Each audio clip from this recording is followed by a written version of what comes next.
各位網友，大家好啊！玩書走天涯，走進歷史，走出現實。就在現實中間，昨天2026年2月20號，美國高院終於判下來了啊！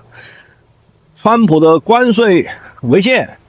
那麼之前在玩書在1個月前啊，已經做過這個視頻啊，已經預測了高院的這個判決啊。為什麼呢？因為這個高院啊，它是主要在法律邊界這塊，就是川普總統他根據那個緊急狀態法，他覺得自己有權去徵收關稅。那麼法院的判決就是說，這個權利應該國會授予，國會沒有授，你這樣做是相當於違法了。那麼好，那後續要怎麼發展呢？對吧？因為看啊，川普已經收了1500億美元的這個關稅，那要不要退呢？是不是啊？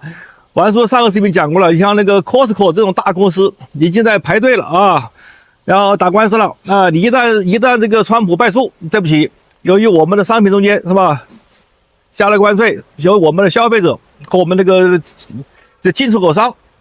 去貼錢，那要把錢退给我們啊，並且更大範圍來講，那麼像中國啊、墨西哥這種國家，那好，你是收關稅，你從你的美国的法律上都是不受保護的，那我們要找你把關稅要回來，是吧？其他國家都可以要啊，所以美國即将進入一個更大深度廣度的一個拉扯中間，就是說你到底退不退，是吧？到底要不要收，是吧？所以我還說呢，今天啊，跟大家來扯一下這個話題啊，就是說什麼呢？就是說關於權力邊界與經濟的一個震盪，到底會未來怎麼走？我們要解析一下這次的這個最高法院裁定這個川普關稅預權後的一個連鎖效應到底會如何，對吧？那麼美國最高法院啊，以6-3的投票結果啊，最高法院9個大法官判定川普政府引用了國際緊急經濟權利法，也簡稱 IEEPA 實施的全球性的關稅逾越了法律授權。那麼這一判決不僅是對行政權力擴張的一個制衡，更是在美國政壇與全球金融市場投下了一個震撼彈啊！說它是黑天鵝啊，玩書也不足描述啊。但是呢，還有一個大法官叫托馬斯的，他發出了強烈的異議，以及川普本人預警的啊，將會引發美國3兆美元連鎖的撤回效應，因為不光是關稅啊，還有一個投資啊，是吧？這將關係到美國的國運啊，美國能不能後續能不能存在都考慮了啊。我們現在談一下這個司法裁定的核心，就是行政授權的這個模糊地帶。那麼這個本案這個爭議啊，在於這個國際緊急經濟權利法中的監管進口啊，注意這4個字啊，監管進口的定義。那麼大多數法官認為，儘管法律允許總統在緊急狀態下監管這個貿易、監管進口，但這並不等同於授予無限制徵收全球性關稅的一個深邃權啊，這是細微差別。同時我們注意到，大法官托馬斯啊，就這個黑人啊，他在異議意見中提出了強有力的歷史的論點。他認為，從尼克森時代先例到法律文本的原意，監管進口這4個字歷來包含了徵收關稅的權利。那麼托馬斯的支持的立場呢，反映了行政權力派的觀點，在應對毒品走私以貿易失衡等國家的安全威脅時，總統必須要有足夠靈活而強大的經濟工具，說白了就是權利。好，我們再來看看第二點，就是經濟方面的衝擊。3兆美元的連鎖反應會如何呢？川普曾多次警告若判決不利，將引發高達3兆美元的資金撤回，对吧？當然不一定完全撤回，但是起碼別人你要韓國投資這個5000億，韓國說你現在不行了，我要退回來，對吧？那麼投資終止與資金的返還，這並非危言聳聽，其後續影響首先體現在以下2點。第一個就是國庫收入的一個巨大缺口。那麼根据這個每日的財政報告光是2025年財政年度到現在，關稅已貢獻了起碼是990億美元，這有讓可查的啊。如果這些關稅被判定無效，那政府可能面臨大規模的退稅要求。那不僅是美國本土企業，還有國外企業，对吧？這對美國本已吃緊的财政赤字无疑是雪上加霜第二點的投資信心動搖啊，川普提到的你連鎖撤回效应啊，那麼市场的就帶來極大的不確定性呢，讓企業在關稅環境下制定的供應鏈的轉移計劃、回流投資的一些計劃是吧，在美國建廠的計劃是吧，那麼可能會因為法律基礎的一個崩潰而陷入了停滯甚至逆轉，就是哪怕你的後面再爭論，你爭論的不確定性有了。我們再看看第三個就是後續的應對啊，那麼美國川普政府的替代方案的權利啊考量，那麼面對最高法院的這個阻擊呢，行政部門也不是袖手旁觀，它也並非是毫無退路。那麼未來的路呢，將更加艱難，更加麻煩。比方說啟動那個備份方案，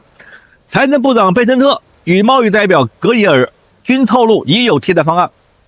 我們估計的可能包括引用了1962年貿易擴張法第232條國家安全，或1974年的貿易法第301條不公平的貿易行為，但是呢效率會減弱。正如貝森特所言啊，替代手段雖然也合法，但其執行的效率較低，力道不夠強大。你像這個緊急狀態授權法 IEPA 賦予的全球性即時性的權利相比，其他的那個法條呢，通常需要經過一個比較漫長的調查程序，且針對性較窄，難以達成川普所期望的全面性震撼，是吧？川普的交易藝術全面性震撼。第四個呢，我們談一下就是目前政治與國家安全的一個高度博弈啊。那麼這次川普將此裁定升級為國家安全事件，認為這將導致國家無法永續的發展，也就意味着行政部門與司法立法機關之間將展開更加激烈的對抗。那麼後續值得關注的動向包括呢，國會修法，川普可能會推動他的政治夥伴在國會修改國際緊急經濟權利法的措辭，要明確授予總統徵收關稅的權利，以繞過最高法院這個解釋。那麼毫無疑問，對目前在川普的在談判中的籌碼就會減弱了。那麼關稅一直是川普政府對外談判的核心大棒，一旦這個法理基礎受損，那麼貿易對手可能就會在談判桌上展現更強硬的這個姿態，對不对啊？這毫無疑問嘛，每個國家都站在每個國家的利益上面來爭取利益。那麼最高法院的判決的標誌着關稅治國的模式遭遇到了法律體制的強烈的挑戰。雖然有這個大法官托馬斯的異議為行政權保留了一個論點但3兆美元的經濟風險與財政壓力已迫在眉睫。未來幾個月，那麼美國政府如何在合法性與經濟強權之間找到新的平衡點，將決定美國未來幾年乃至數十年的經濟格局與國際地位。這場法律戰的終點，或許也正是另一場風暴的起點。就在昨天，美國股市開始是吧，小幅的拉升了一下子你像這個中概股又起来了，為什麼？你看中國就因為關稅衝擊嘛，這個中概股就稀里咔嚓跌下去了。現在你美國這個是吧？這個法院一否掉，那中國的企業就有扬眉吐氣了，又可以賺美國錢了，對吧？那對美國肯定不利的。好在呢，美國股市總體來講保持平穩因為大家都知道，美國這個政治、立法機構是吧？司法機構是吧？還有這個行政機構，三权是分立的，每一方都不能說完勝。在法理上，那麼最高法院這次6-3判川普败訴，但是川普還可以通過其他的這個渠道，比方說剛才我說了，用其他的法律，是吧？即使没有這種東西，還可以到國會，再可以臨時授權，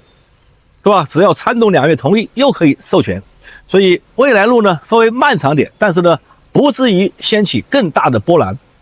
这是玩叔的結論。就什么比较，就股市就開始反應了，這股市它沒有大跌，它也沒有大漲，大家都知道這個不容易這個收進來的關稅就像這個肉包子打狗